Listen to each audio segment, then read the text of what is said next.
आज आपल्यासमोर जे माहितीचे स्रोत आहेत ते खूपच मनोरंजक आहेत. हो, आणि खूप वेगवेगळ्या प्रकारचे आहेत नाही का? अगदी. एका बाजूला 2025च्या एका घटनादुरुस्ती विधेयकाचा गुंतागुंतीचा तपशील आहे, जे थेट सत्तेच्या राजकारणाला हात घालतं. आणि दुसऱ्या बाजूला महाराष्ट्र सरकारच्या काही योजना आहेत. हो, ज्या थेट लोकांच्या बँक खात्यात पैसे जमा करण्याबद्दल बोलतात. आणि या सगळ्याला जोडणाऱ्या काही ऐतिहासिक घटना आहेत, खरंय. ज्या आपल्याला विचार करायला लावतात की हे प्रश्न काही नवीन नाहीत. बरोबर. आणि आपण या सगळ्या वेगवेगळ्या माहितीला एकत्र का जोडतोय? कारण यातून आपल्याला 2025-26च्या भारताचं एक मोठं चित्र दिसणार आहे. शासनाच्या दृष्टिकोनाचं चित्र. अगदी. हे चित्र आहे शासनाच्या दोन दृष्टिकोनांचं. एकीकडे नेत्यांवर कायद्याने नियंत्रण ठेवण्याचा प्रयत्न आणि दुसरीकडे जनतेला थेट फायदे देऊन सक्षम करण्याचा प्रयत्न. सत्तेला लगाम घालायचा की जनतेला बळ द्यायचं? बरोबर. या दोन टोकांमधला संघर्ष आणि समतोल हेच आजच्या आपल्या चर्चेच्या केंद्रस्थानी असेल. चला तर मग सुरुवात त्या कायद्याच्या लगामापासून करूया. हे 130वे घटनादुरुस्ती विधेयक 2025, जे कागदावर तरी खूप आदर्शवादी दिसतं. हो, आणि याची कल्पना प्रशासकीय सेवेतील नियमांवरून घेतल्यासारखे वाटते. म्हणजे जसं एका सरकारी अधिकाऱ्याला अटक झाली तर तो निलंबित होतो, तसंच काहीसं. या विधेयकानुसार जर एखाद्या लोकप्रतिनिधीला म्हणजे आमदार किंवा खासदाराला भ्रष्टाचाराच्या किंवा गंभीर फौजदारी गुन्ह्याखाली आणि त्याला 48 तासांपेक्षा जास्त काळ पोलीस कोठडीत ठेवलं, तर न्यायालयाचा अंतिम निकाल येईपर्यंत त्याचं पद आपोआप निलंबित होईल. कल्पना तर चांगली आहे की नाही? इथे मला तत्वज्ञ इमॅन्युएल कॉन्टच्या विचारांची आठवण होते. अच्छा. हो. कॉन्ट म्हणतो की कोणत्याही कृतीमागे असलेला हेतू महत्वाचा असतो. म्हणजे या कायद्याचा हेतू निसंशयपणे चांगला आहे. राजकारणात शुचिता आणि उत्तरदायित्व आणणे. हेतू चांगला आहे. वास्तवात येतो तेव्हा प्रश्न निर्माण होतो की हा प्रामाणिक हेतूचा वापर कसा केला जाईल. आणि नेमका हाच कळीचा मुद्दा आहे.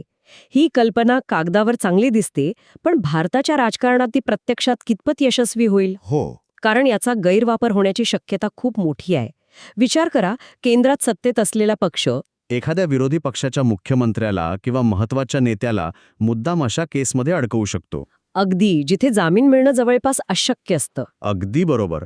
विशेषतः काही कायद्यांमध्ये, जसं की UAPA म्हणजे बेकायदेशीर कृत्य प्रतिबंधक कायदा, किंवा ईडीच्या मनी लॉन्ड्रिंगच्या प्रकरणांमध्ये जामिनासाठी खूप कडक अटी असतात. हो, अशा कायद्यांखाली जर कारवाई झाली तर 48 तास काय, कित्येक महिने कोठडीत राहावं लागू शकतं. म्हणजे निवडणुकीच्या तोंडावर विरोधी पक्षाचा मोठा नेता काहीही सिद्ध होण्याआधीच राजकीय प्रक्रियेतून बाहेर फेकला जाऊ शकतो. आणि हे लोकशाहीसाठी खूप धोकादायक ठरू शकतं. म्हणजे हे एक दुधारी शस्त्र आहे.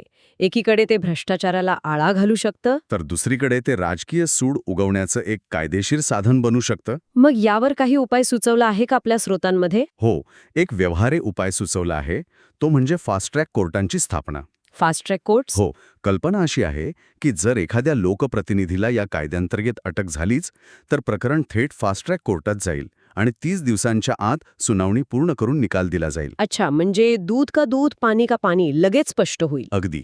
जर नेता निर्दोष असेल तर तो महिनाभरात परत कामावर रुजू होईल, आणि जर दोषी असेल तर शिक्षा होईल.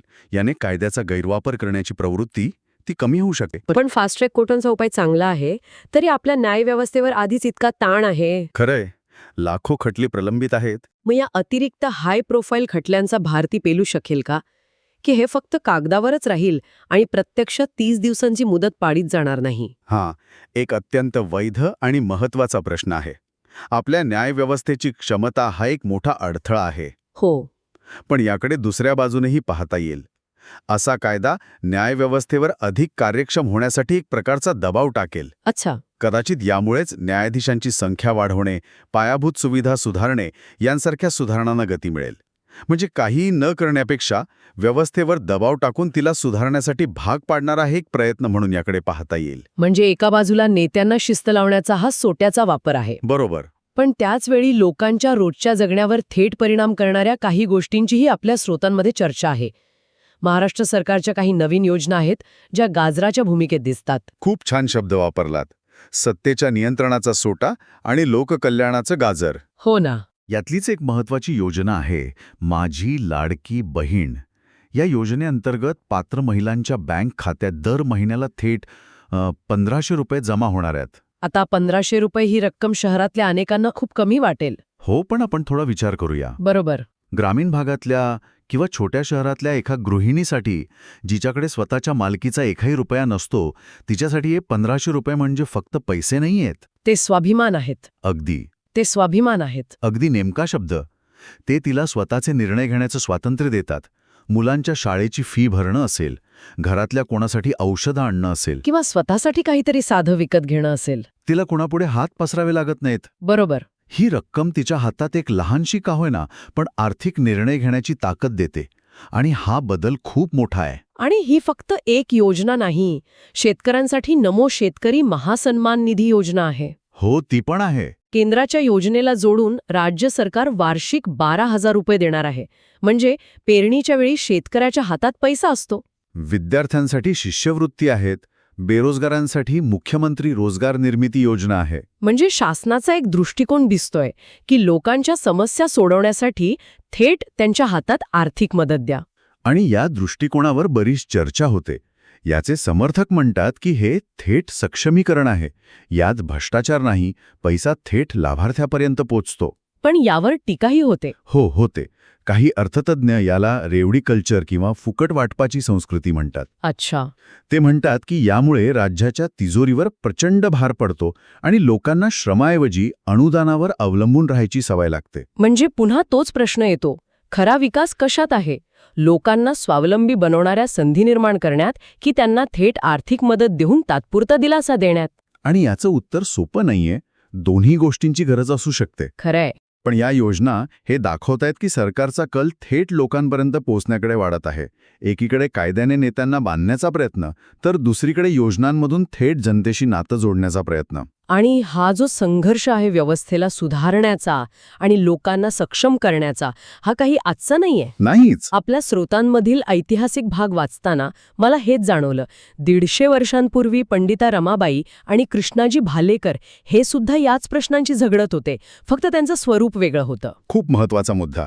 आज सरकार माझी लाडकी बहीण योजनेतून महिलांना आर्थिक आधार देते.